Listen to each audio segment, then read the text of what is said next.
First of all अस्सलाम वालेकुम student. इससे पहले जो लेक्चर था उसमें हम लोग ने डिस्कस किया था जी कूलम्स लॉ के बारे में।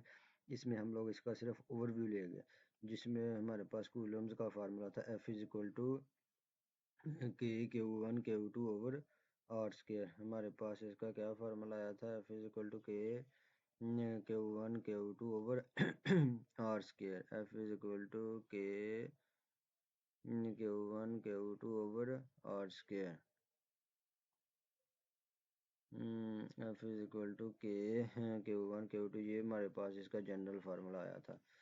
इसके बाद के की वैल्यू क्या होती है जी, के होता है हमारे पास 1/4 ई नाट, ये प्रोपोर्शनल कांस्टेंट होता है, कूलम कांस्टेंट, जिसकी वैल्यू होती है 1/4 ई नाट। तो कैलकुलेशन करके इसकी वैल्यू आती है 9 × 10⁻⁹ न्यूटन मीटर स्क्वायर पर coulomb square. In term of k हमारे पास ये रिलेशन आ गया 1/4 e naught Q1 Q2 over R square. Q1 Q2 हमारे पास क्या है, पॉइंट चार्ज। उसके बाद ये कूलम फोर्स होती हैं, ये म्यूचुअल फोर्स होती हैं। क्या होती हैं, म्यूचुअल फोर्स। इसका ये हमारे पास रिलेशन आ गया।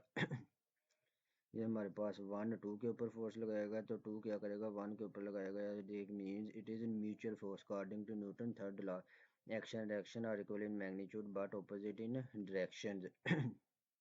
ये हमारे पास इसका रिलेशन। उसके बाद आ गया जी डाइलेक्ट्रिक का। इसमें क्या काम होता है, जो डाइलेक्ट्रिक होता है ये क्या करता है, ऑलवेज रिड्यूस इलेक्ट्रोस्टैटिक फोर्स को कम करता है। क्या करता है, इलेक्ट्रोस्टैटिक फोर्स को ये कम कर देता है। उसके बाद हमारे पास जी सेकंड क्या था, हमारे पास फील्ड ऑफ फोर्स। ये जो हमारे पास इलेक्ट्रिक फोर्स और मैग्नेटिक फोर्स है, ये हमारे पास क्या है, बेसिक फोर्सेस ऑफ नेचर है। बेसिक फोर्सेस ऑफ नेचर कौन सी हमारे पास, इलेक्ट्रिक एंड मैग्नेटिक फोर्स। क्या है जी, इलेक्ट्रिक ग्रेविटेशनल और इलेक्ट्रिक फोर्स क्या है हमारे पास,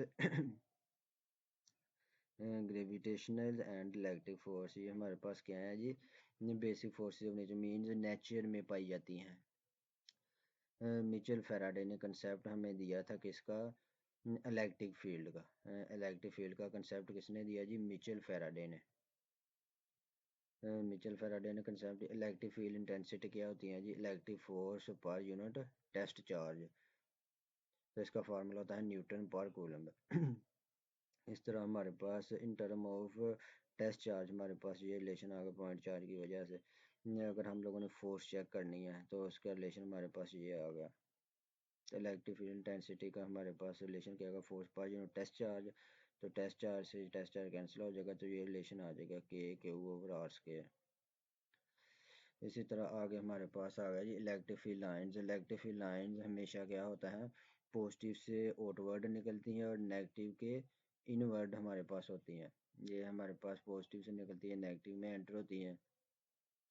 और इसी तरह हमारे पास ये टेबल था इसका, electric field lines originate from positive charge and and on negative charge. इसी तरह हमारे पास टेंजेंट जो है हमारे पास, ये हमें क्या करता है, ये डायरेक्शन देता है electric field at that point. जहाँ पे लाइन क्लोज होगी वहाँ पे फील्ड स्ट्रॉन्ग होगा, जहाँ पे लाइन फार्दर पार्ट होगी वहाँ पे फील्ड वीक होगा। नो टू लाइन क्रॉस, क्यों cross, because E has only one direction. अगर लाइन क्रॉस करेगी तो एक से ज़्यादा डायरेक्शन होगी, जो पॉसिबल ही नहीं है। एप्लीकेशन ऑफ ज़ेरोग्राफी या फोटो कॉपियर। इसमें हमें ये जो ड्रम होता है ये एलुमिनियम का होता है, इसके ऊपर कोटिंग होती है सेलेनियम की। ये सेलेनियम होता है डार्क में इंसुलेटर होता है, लाइट में कंडक्टर होता है। तो इसी प्रिंसिपल की बेस पे हम लोग क्या करते हैं, कॉपी प्रोसेस करते हैं। Xerography means dry writing, means copy करके फिर उसे ड्राई करना। उसके बाद सेकंड एप्लीकेशन है इलेक्ट्रोस्टैटिक इंकजेट प्रिंटर। इसमें भी हम लोग क्या करते हैं, प्रिंट करते हैं। ये हमारे पास इसके डायग्राम है जी। इसमें हमारे पास जो चार्जिंग इलेक्ट्रॉन होते हैं वो तो गटर की तरफ चल जाते हैं, लेकिन जो अनचार्ज हमारे पास होते हैं एटम या वो क्या सैंपल के ऊपर फॉल करते हैं, इस डिफ्लेक्शन पीरियड में से पास कर जाते हैं अनचार्ज। ये जो हमें हेल्प करते हैं हमारे कॉपी, पेज की कॉपी करने में। तो इस तरह इलेक्ट्रिक फ्लक्स क्या होता है हमारे पास, ये सरफेस है। इस सरफेस का फ्लक्स क्या है जी 4, क्योंकि इसमें से 4 लाइन पास करती हैं। इसका क्या है 2, क्योंकि इसमें से 2 लाइन पास करती हैं, तो इसे हम कहते हैं इलेक्ट्रिक फ्लक्स। ये क्या है जी इलेक्ट्रिक फील्ड लाइंस का फ्लक्स। इस तरह फ्लक्स मैक्सिमम कब होगा, जब सरफेस क्या होगी जी, परपेंडिकुलर होगी हमारे पास किसके, इलेक्ट्रिक फील्ड लाइंस के। तो इसी तरह फ्लक्स मिनिमम कब होगा, जब सरफेस पैरेलल होगी इलेक्ट्रिक फील्ड लाइंस के, ये एट एनी एंगल हमारे पास फ्लक्स आ गया किस सरफेस में से। इस तरह इलेक्ट्रिक फ्लक्स इनक्लोजिंग ए चार्ज, जिसके अंदर एक चार्ज है, तो उस वजह से फ्लक्स हमारे पास क्या आ गया, क्यू ओवर ई नॉट। इस तरह गॉसेस लॉ हमारे पास क्या हमें कहते हैं जी, electric flux passing through any close surface, वो किसके इक्वल होगा, 1 over E not time charge enclosed by that surface. This is, ये गॉसेस लॉ ने हमें कहा था, इसका फार्मूला हमारे पास ये आ गया। उसके बाद application of Gauss's law inside hollow charge sphere, हमारे पास हॉलो चार्ज स्फीयर, ये स्फीयर है जिसके अंदर कोई चार्ज नहीं है, तो फिर उस वजह से इनसाइड में हमारे पास क्या होगी जी, इलेक्ट्रिक फील्ड ज़ीरो होगी। इलेक्ट्रिक फील्ड क्या होगी, ज़ीरो होगी, क्योंकि जब फ्लक्स ही हमारे पास ज़ीरो है तो इलेक्ट्रिक फील्ड भी क्या होगी, ज़ीरो होगी इनसाइड हॉलो चार्ज स्फीयर। इस तरह electric intensity due to infinite sheet of charge, हमारे पास उसकी वैल्यू आती है जी, हमारे पास ये इन्फिनिट शीट ऑफ चार्ज, ये हमने एक सिलेंडर ले लिया, उसकी हेल्प से हम लोगों ने फाइंड की जो है सिग्मा ओवर 2 ई नॉट। इस तरह between two charge parallel plates, उसके हमारे पास आ गई जी sigma over E not between two parallel plates.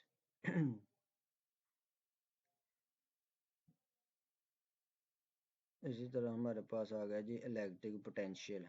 Electric potential क्या होता है हमारे पास, नेगेटिव पोटेंशियल हमारे पास बेसिकली होता है जी, जो हम वर्क डन करते हैं चार्ज को against the electric field move कराने के लिए, वही वर्क डन पोटेंशियल की फॉर्म में स्टोर हो जाता है। जितना ज़्यादा अगेंस्ट वर्क करेगा उतनी ज़्यादा उसकी पोटेंशियल होगी, अगर इलेक्ट्रिक फील्ड के अगेंस्ट होगा तो इलेक्ट्रिक पोटेंशियल कहलाएगा। इस पैरे में क्या बताया है, charge which is low to move in an electric field, जब चार्ज को हम लोग इलेक्ट्रिक फील्ड में प्लेस करते हैं तो वो in the field direction move करना शुरू कर देता है। Opposite charge plate, the positive charge will move from B to A and will gain kinetic energy, और गेन करेगा from A to B. An external force is needed to make the charge move against the electric, अगर इसके against move करवाना है तो हमें क्या करना पड़ेगा, an external force is needed to make the charge move against the electric field and will gain potential energy, तो वो potential energy gain करेगा, जैसे ही इसके अगेंस्ट मूव करेगा पोटेंशियल एनर्जी गेन करेगा। It is moved keeping electrostatic, means constant हम लोगों ने इसे मूव करवाना है यूनिफॉर्म वेलोसिटी के साथ।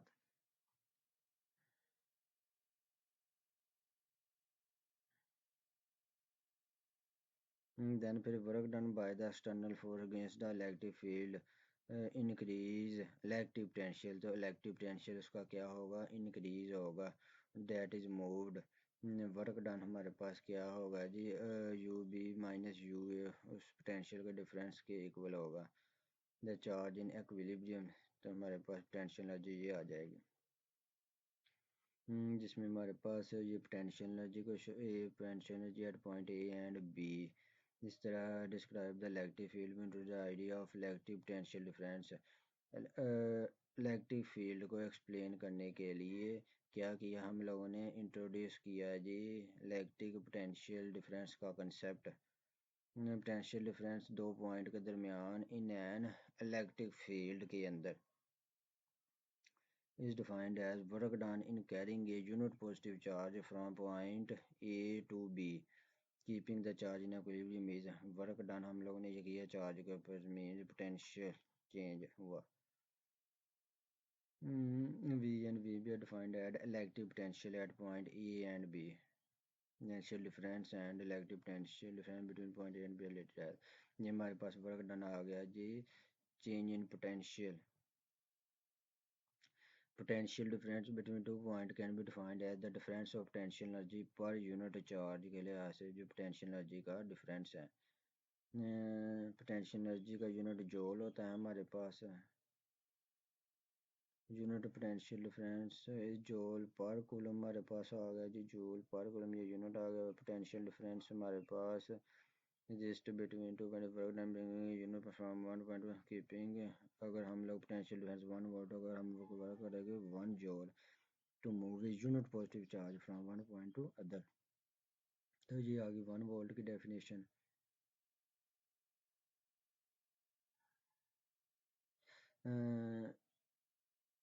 In order to give a concept of electric potential at a point in an electric field, we must have a reference to which we assign zero electric potential.